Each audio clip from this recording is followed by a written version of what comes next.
et il n'a pas permis qu'aucun roi ne puisse toucher à son peuple. Aucun roi n'a touché à Israël. Alors, lorsque la Bible, nous prenons les Écritures plutôt pour enseigner, ce n'est pas pour attribuer une pensée qui a été dédiée à l'Assemblée, à un individu. Et aujourd'hui, nous voyons que et quand beaucoup de serviteurs se méconduisent, ils veulent terroriser l'Assemblée, ils veulent terroriser le peuple du Seigneur en disant « ne touchez pas à mes oins ». Or, quand nous parlons de Yeshua à Mashiach, vous allez comprendre que le Christ, c'est lui le oint. Or, aujourd'hui, comme l'Assemblée d'Israël en ces temps-là vivait dans l'ombre, et le Seigneur a dit « ne touchez pas à mes oins ». Et aujourd'hui, qui sont les oins? Les oins dont il est question, c'est l'Église.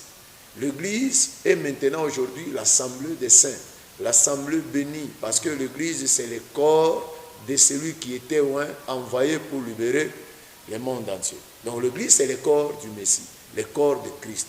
Or, Christ, c'est le oint, Hamashia. Vous comprenez? Alors, quiconque touche à l'Église, touche au oint de l'Éternel. Or, nous sommes envoyés à servir l'Église comme des serviteurs. Bien sûr que la base, tous nous sommes des croyants, tous nous sommes des fidèles, tous nous avons le salut, c'est ça la base des choses du Seigneur.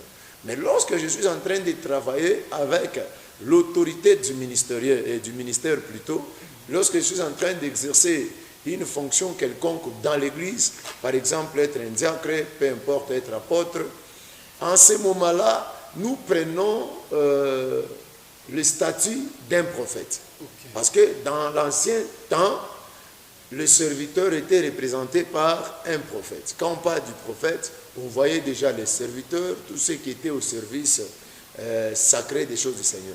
Et lorsque le Seigneur est venu, aujourd'hui, quand on parle de l'apostolat, nous voyons la représentation de tout ce qui peut être comme corps ministériel, ceux qui travaillent à la parole, ceux qui sont établis pour enseigner, nourrir le peuple.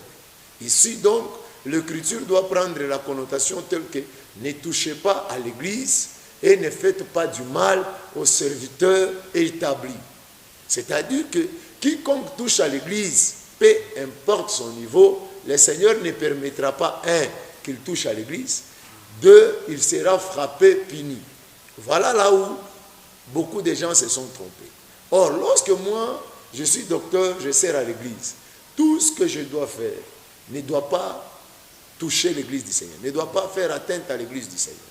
Alors aujourd'hui, vous allez voir un serviteur se méconduire, après il entre dans l'Église, au milieu du peuple saint. On dit toujours que les ministères sont sans repentance.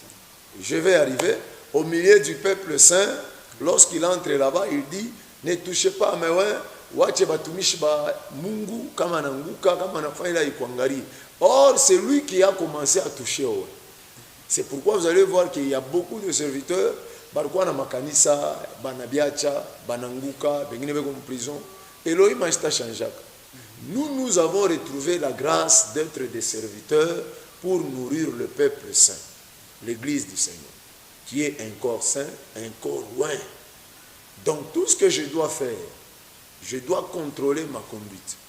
Je dois contrôler mon langage, mon caractère, mon comportement. Peu importe la gloire, comment les hommes, les femmes m'apprécient. Tout ce que je dois faire ne doit pas toucher à l'Église du Seigneur. L'Église a une mode de vie, a sa façon de vivre, a sa façon de se conduire selon la parole du Seigneur.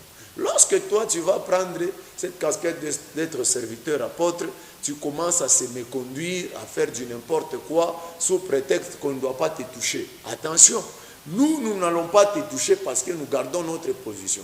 Les défenseurs de l'Église, ce ne sont pas les fidèles, ce ne sont pas les chrétiens, mais c'est le maître de l'Église, c'est le Créateur lui-même qui a prévu que ceux qui sont sauvés soient appelés des saints, soient un corps mis à part, une assemblée sainte, une race élue.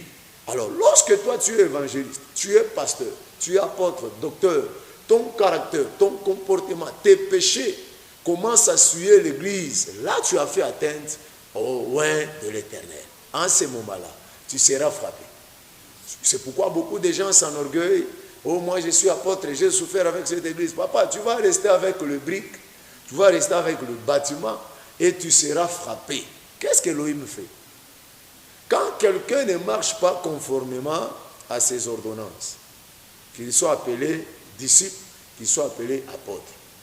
Elohim, pour enseigner, il prendra quelqu'un qui s'appelle docteur oin reconnu. Lorsqu'il commence à toucher au oin de l'Éternel, le Seigneur va l'attirer au milieu de l'assemblée. Il va lui permettre de mentir, de se méconduire. Le Seigneur permet. Oui, il le laisse pour que vous appreniez que c'est lui qui touche au oin de l'Éternel, il sera frappé. Beaucoup de gens sont frappés de la malédiction. Donc, certains mal qui nous arrivent ou certains maux qui nous arrivent viennent parfois de Dieu. Le Seigneur le permet. C'est là.